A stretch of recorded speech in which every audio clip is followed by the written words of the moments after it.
mois, je vais vous présenter une activité ou une astuce pour stimuler le langage de vos enfants. Sans plus tarder, voici le truc du mois de mars. Mais avant tout, je vais me présenter un petit peu. Mon prénom c'est Stéphanie, je suis une intervenante en stimulation du langage et je suis aussi la fondatrice de la boîte à parole, qui est un centre de stimulation du langage pour les enfants de 18 mois à 12 ans. Je suis une grande fan des choses quétaines et romantiques, et oui, c'est jamais ni trop quétaine ni trop romantique pour moi. Mon film préféré c'est d'ailleurs PS Je t'aime, quoi de plus quétaine. Je suis une grande fan de chocolat et de matcha latte. J'adore également le chai latte, je dois le dire. Maintenant que vous en savez un petit peu plus sur moi, je vais vraiment vous présenter le truc du mois. Pour le mois de mars, j'avais envie de vous parler de l'importance des émotions et de leur analyse pour le langage. Les émotions, tout le monde en a tous les jours. C'est important de savoir les reconnaître quand on les vit autant pour nous-mêmes que de savoir les reconnaître chez un interlocuteur et de pouvoir les verbaliser quand c'est nécessaire. Mais c'est quoi juste une émotion? On s'entend, on va garder ça simple pour ici. Ce qu'on va dire, c'est qu'une émotion, ça a deux composantes. Une composante biologique et une composante psychologique, j'ai un petit peu de difficulté à dire, pardon, et que ces deux composantes-là, la composante biologique et la composante psychologique, sont en interaction d'une façon complexe. Les émotions, ça peut autant nous propulser vers l'avant que nous faire reculer. Je suis certaine que vous avez vécu une situation où une émotion positive vous a servi de moteur ou au contraire une situation dans laquelle votre émotion vous a retenu d'aller de l'avant. Et c'est tout à fait normal, vos enfants, quel que soit leur âge, vivent des situations comme ça à tous les jours. Je vous propose une activité qui stimule le langage et la compréhension des émotions. Vous allez voir, c'est assez simple. Tout d'abord, on montre une image dans laquelle les émotions sont représentées et vécues par des personnages. Dans mon image ici, je représente un party. Ça peut être un party de fête, également peut-être Noël ou une autre célébration. Dans mon image, on voit différents personnages qui représentent différentes émotions. On voit un enfant qui pleure, on voit d'autres qui courent qui semblent heureux, des gens qui semblent un petit peu plus inquiets. Une fois qu'on a choisi notre image, on demande à l'enfant de décrire ce qu'il voit.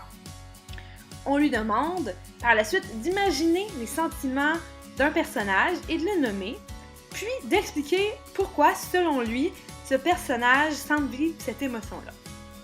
À ce stade-ci de l'activité, il y a souvent deux scénarios qui ressortent. Le premier, c'est dans lequel votre enfant vous compose une petite histoire qui est le avant et parfois le après de l'image en vous expliquant ce qui a pu se passer pour que cet enfant-là ou le personnage, pas obligé d'être un enfant, là, ressente cette émotion-là. Et l'autre scénario, c'est que l'enfant vous fait une description ou vous parle de quelque chose qui est plus rattaché à lui-même. Il rattache une expérience vécue. Les deux scénarios sont excellents et tout à fait pertinents. Il n'y en a aucun qui est meilleur que l'autre. L'important, c'est d'être réceptif à ce qu'un enfant nous dit. Une fois que cette partie-là de l'activité est terminée, on vous demande de faire un parallèle avec une situation que l'enfant a vécue dans un quand même contexte récent ou une situation que vous avez vous-même vécue. En fait, pas ou et une situation que vous avez vous-même vécue. C'est important de pas toujours laisser le focus sur votre enfant, mais également de parler un petit peu de vous-même, de vous ouvrir. Pour que l'enfant s'ouvre à vous, vous devez vous ouvrir à lui. Ça peut également être un proche de l'enfant si vous n'avez pas d'idée. Et la partie importante, c'est de choisir la même émotion que celle qu'on a choisie dans l'image.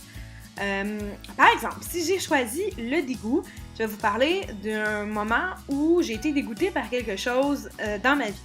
Par contre, où ça devient vraiment intéressant, c'est qu'on vous demande d'essayer de mettre l'émotion dans un autre contexte. On peut vivre du dégoût pour différentes situations. C'est la même chose pour la peur, la tristesse, la joie immense. On peut penser à la joie d'avoir une bonne note dans un bulletin, à la joie de croiser un proche qu'on n'a pas vu depuis des années, une personne qui nous est chère. Il y a vraiment différents contextes. Donc ça, c'est une partie très importante parce que ça fait un parallèle avec la réalité, puis ça montre à l'enfant que oui, on peut vivre différentes émotions dans le même contexte, autant qu'on peut vivre la même émotion dans différents contextes et que c'est correct. Mine de rien, cette activité-là stimule plusieurs fonctions du langage.